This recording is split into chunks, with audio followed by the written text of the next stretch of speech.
what is going to be the way forward, and what can you advise, like the people of Mali and the leaders who are the front line now to do?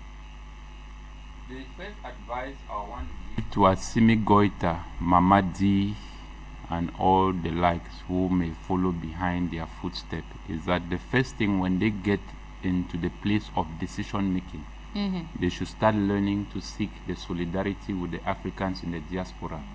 That is the only key for them to survive. ECOWAS may seem to be a figure in the absence of the alliance of the diasporans. But once you bring in the diasporan, ECOWAS will dissolve like a vapor. AU will dissolve like a vapor. UN will dissolve like a vapor. One of the things Africans need to understand, especially their leaders, the revolution of Pan-Africanism did not begin in Africa, began by the diasporans who brought that back home. The diaspora has always fought in history to return back home. And the West has built structures in Africa to keep them away.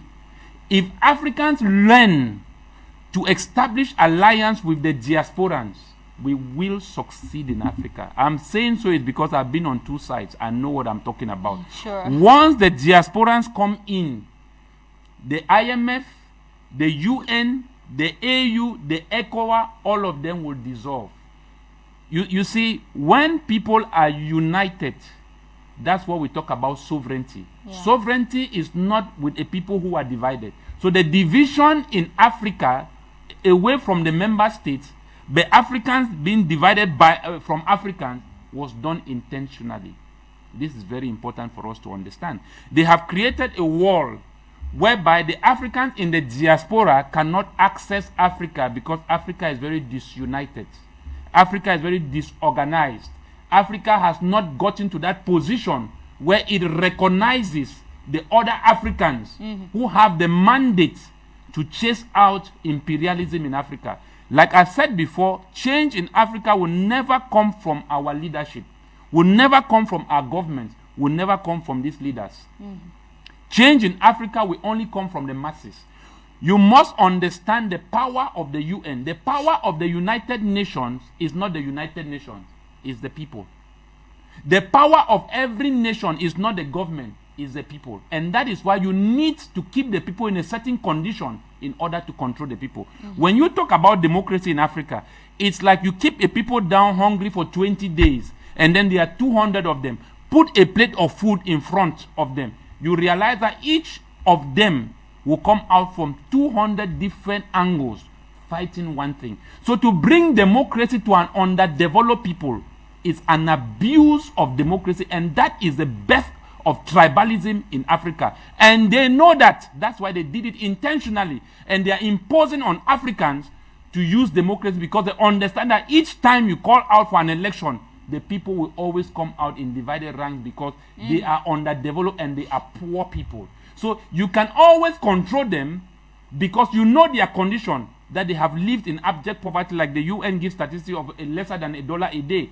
How can you not control a population like that? So we don't need that structure in Africa which exposes the vulnerability and the damage in which the imperialist has caused in Africa. We need such system to change. So my advice, like I keep saying, to Mamadi Goita, the one in Sudan, learn to... Do you know why our government survive in Africa? They don't survive because they have arms. They survive because they have alliance with the West. It is the West that arms them, aids them, loan them in order to have repressive systems over their people. The West has to do that because the West understands that in order for them to control in Africa, they need to have governments and structures that represent them, such as AU. But now, how can we break out from that circle? We can break out from that circle if we learn to bypass the AU, bypass the UN, bypass the AU, and start seeking solidarity with the diaspora. How did Abiy Ahmed in Ethiopia was even able to see some light? It was when he started calling out on Africans, Ethiopians, both home and abroad, to stand and defend Ethiopia. Did you see the international riot and protest that came out from Africans worldwide, it was enormous.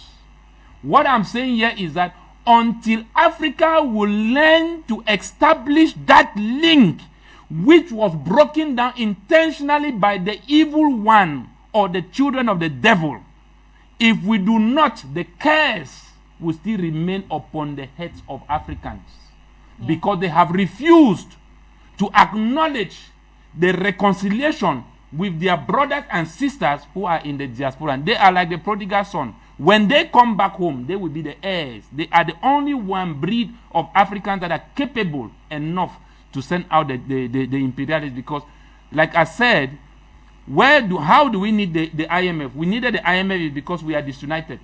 If we were united, we'd have our own monetary fund. We are self-sufficient. What is the value of money, or what makes currency? What makes currency is value. We have value. Why then do we go and take paper, printed papers, from the United Nations, from the IMF and the World Bank, and then we take value in exchange for printed paper? It's only because we are divided. If you are to talk of loans, we can aid ourselves and we can loan ourselves. The mass rate of voluntary slavery which is going on today in the world is beyond imagination on Africans alone. The poverty state in Africa has created a vacuum for Africans to be running out, which is done intentionally. What are they running out? They are running out to go and get small jobs in the West, which their own citizens do not do. They have kept that space for Africans to go there and continue building on what they have taken from Africa. That's what I talk about voluntary slavery. Voluntary slavery is when you intentionally keep a people in a particular position. You know that by psychology they want to survive, and that will cause them to move out and go to where you have created and giving them the impression that this is where things can happen. When nothing happens there, rather it is happening where you left. It's like visiting a man who is not home-based, rather in your own house. We go to Europe, but Europe is in Africa. That is exactly how it is. Europeans don't come here, but their governments, structures are what are in Africa. So the government and structure represents the entire European. So they are all beneficiaries. So we must learn, like I keep saying, that we don't need to build an Africa which keeps Africans away from Africa. We need an Africa which builds that alliance and solidarity so that Africa can be whole again and we can be self-sufficient. Thank you very much, Mr. Andrew Atem A. Bako, Pan-Africanist and political analyst. Thank you for your analysis on today's show. Thank you. Thank you, televiewers, for staying with